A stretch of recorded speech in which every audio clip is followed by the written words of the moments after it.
investment agreements, and they are taken to court by the private sector. They lose in court. And so many countries, feel that they cannot afford to really do the right thing, bring the right standards, bring the right regulations, because they are locked by agreements that were signed 20, 30 years ago. So we need to find a way to help countries navigate in a better understanding, also from the private sector, of how we can do this for the new expectations and the new standards that we are setting forward. Good. I'd love to spend our remaining 8 minutes exploring what you'd like to uncover here, but one of the things that I find is a disconnect, not just from this audience at the global level, but how do you bridge the understanding that minerals and mining are essential to the energy transition? I think the mining companies would rather just stay out of the limelight and do what they do best and make their money and not have to have that public exposure. But you can't anymore, right? We've had conversations about this. So I'd love to hear your thoughts, Chris. And like the Australian citizen wants a net zero. They want to make an energy transition. It's a climate threat to certain corners of Australia already. But how do you say we need this for the energy transition? And what's your roles here to communicate that? Bring that mic close to you, please, if you don't mind. Thank you very much. Thanks. No, it's a great question. So I think how I perceive things in Australia is we have historically been a fossil fuel producer, consumer and exporter. And that is changing. Arguably, like other countries, it needs to change in line with the Paris Agreement goals. And our government that's been in place for about 18 months has come in with a commitment to become a renewable energy superpower.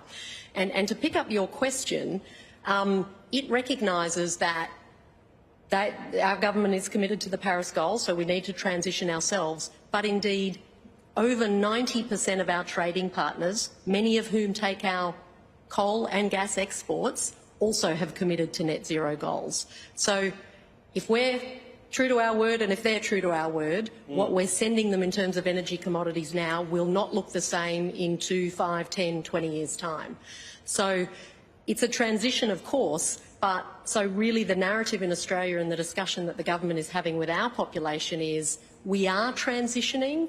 That will mean jobs and regions look different as we transition, but with that comes significant opportunity, in particular for our First Nations Australians. So that's the conversation. Very good. We couldn't bring this up in the first panel because it was limited in time, and we expanded that panel this morning.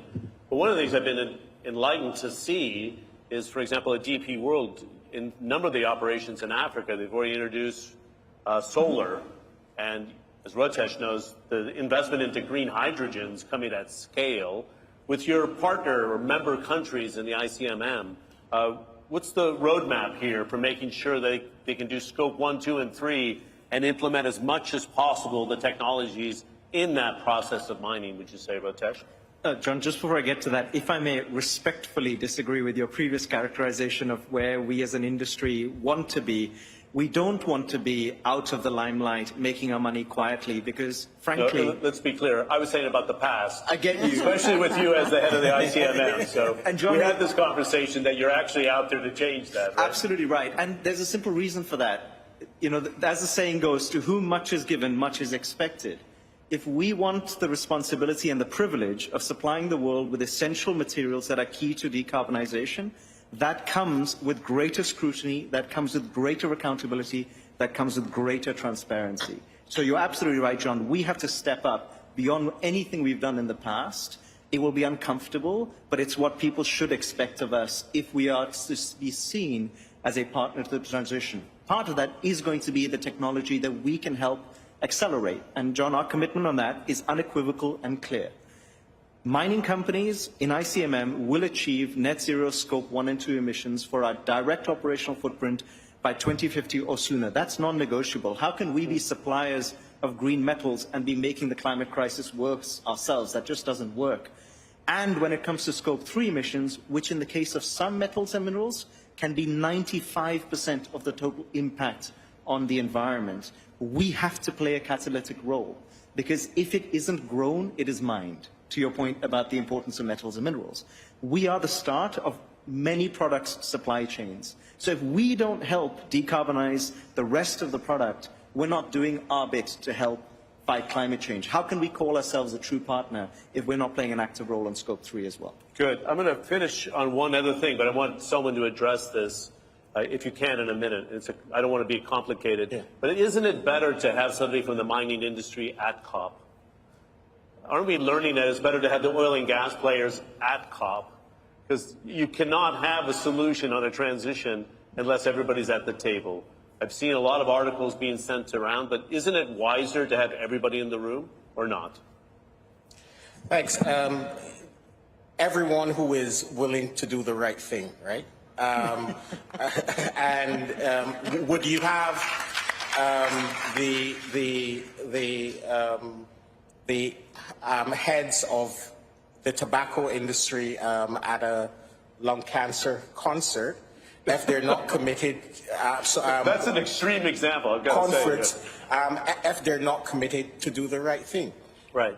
If the oil and gas industry, as the Secretary General clearly said yesterday, is willing to truly align all of their operations, if they're truly willing to align all of Scopes 1, Scopes 2, and Scopes 3 of the production and consumption of their core product with the goals of the Paris Agreement, with clear and credible pathways and plans, if they're willing to address issues related to the investments that they are making, they only account for 1% of the total clean energy investments. Do you deserve a seat?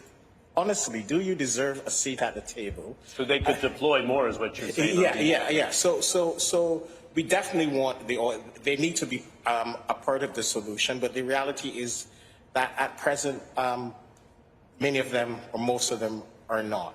And we need to confront that reality honestly. Governments, as the Secretary General said in his opening statement, need to step in and help the industry through regulating, legislating, putting a price on carbon and ending fossil fuel subsidies. This, quite frankly, we see, as governments did with tobacco, right? with the tobacco industry. So, you know, we're the UN, as I said earlier, we're an honest broker, neutral convener, but we must stand on principles and we must stand in defense of the integrity of this climate process. Great. Thanks for taking the question. It's been a very sensitive one. I don't think we should leave it out of the room. It should be at the table, as Rotesh was suggesting as well. I also think we need to have some realism on that debate, by the way, because I cover energy all the time. There's demand of 100 million barrels a day, right? So we need to accelerate the deployment of renewables as fast as possible to reduce that demand. That's correct, am I right? Yeah. But we also need to address supply. We need to address both demand and supply. And this is where governments need to come in. And no one is saying that fossil fuels will disappear tomorrow. But for this transition to be manageable, well managed and orderly, for it also to be fair and equitable, it requires governments and it also requires the industry as well to act in good faith. So it's a very charged issue, but I think it's a discussion that has been long overdue, and we're now having it here. 100%. And I quite frankly think that all of the players we really need to have that honest and frank discussion now, because we know the consequences of breaching the goals of the Paris Agreement. We know that emissions are at record levels. We know that they're continuing to rise. We know that the current production plans of the industry is more than double the carbon budget to keep 1.5 within reach. And we know the consequences, even in this own region here, if we breach that goal. So that conversation, in fact, is long overdue, but a conversation that we must absolutely have. Yeah, thank you for addressing it. I appreciate it, because oftentimes in the room it doesn't happen. We should address it here, not just in the media. I think it's a good idea. We're overdue. I just want to get 1 minute from you on the role of the UN and although member parties here how do we connect the need for critical minerals and energy in the transition? What's needed? Because right now the consumer doesn't understand it. You know, I have 2 daughters in university, and they're like, let's just shift to electric vehicles. And yes, we want green energy. I said, well, sometimes your power station has coal in it, right? So isn't it part of the responsibility now to start communicating what it takes for the consumer to come along for the ride? We have a lot of education to do. It's true. And let's remember Paris, yes? We needed to triple the investment in renewable energies, and we needed to double the efficiency in consumption. If we don't double the efficiency in consumption, if we don't educate the consumer, if we don't have the right regulations for consumers, if we don't have the circular economy that will really save on the materials, we won't get there.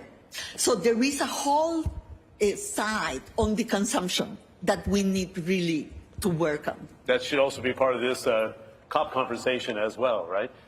Terrific. I could go another half hour easily with the level of discussion and analysis provided. It's great to have you on both panels. Kristen, thanks for making it on time. Rotesh, thank you. Selman, it's really a pleasure. Can we give a nice round of applause? And before we do, just a reminder, because trade is on the agenda for the first time, we have the Trade House. Do you want to share 15 seconds on it? It's a thematic arena in the blue zone. It is the International Chamber of Commerce, International Trade Center, UNCTAD, the WTO, the UAE, Ministry of Foreign Trade, all in one arena. So if you want to figure out that connection between renewable energy, the transition, climate, and trade, that's the hub. Am I right? Yeah, we need an ecosystem. So the Trade House is an ecosystem for trade and climate. I hope it will happen in the next COPs too, that it will be a good model for the future. Thanks. Nice round of applause. Thank you very, very much. Yeah.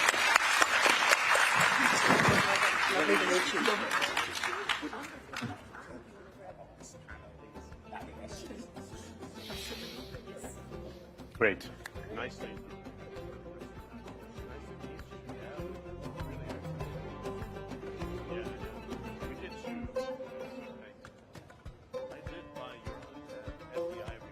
Trade is on the climate agenda. For the first time. For the first time. We, at the International Chamber of Commerce, International Trade Center, The United Nations Conference on Trade and Development, and the World Trade Organization are coming together to host the Trade House, a shared pavilion at this year's United Nations Climate Change Conference in Dubai in November.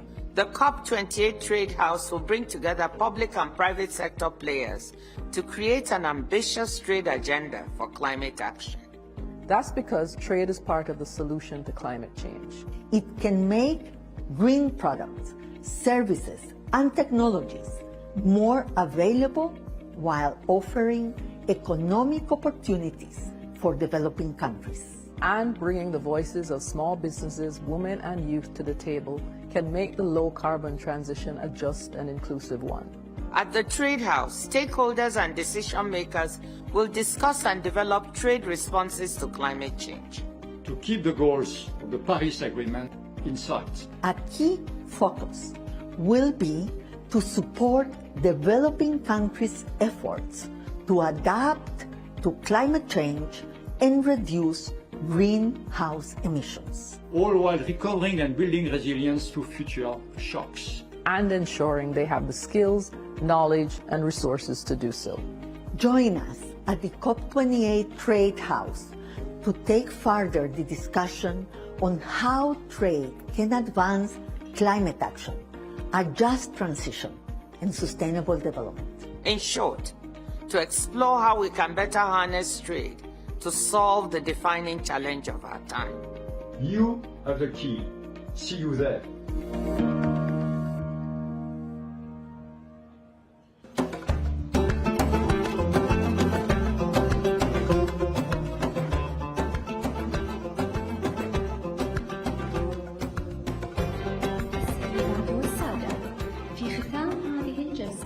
نشكركم على الحضور. نود أن نلفت انتباهكم. السيدات والسادة، في ختام هذه الجلسة نشكركم على الحضور. نود أن نلفت انتباهكم أننا ندير جدولا ضيقا للغاية اليوم. يرجى مغادرة المسرح للسماح لنا بإعادة ترتيب القاعة. وشكرا. Ladies and gentlemen, that brings this session to a close. Thank you for attending. May we bring to your attention that we are running a very tight program today, so we kindly request that you vacate the theatre. Thank you.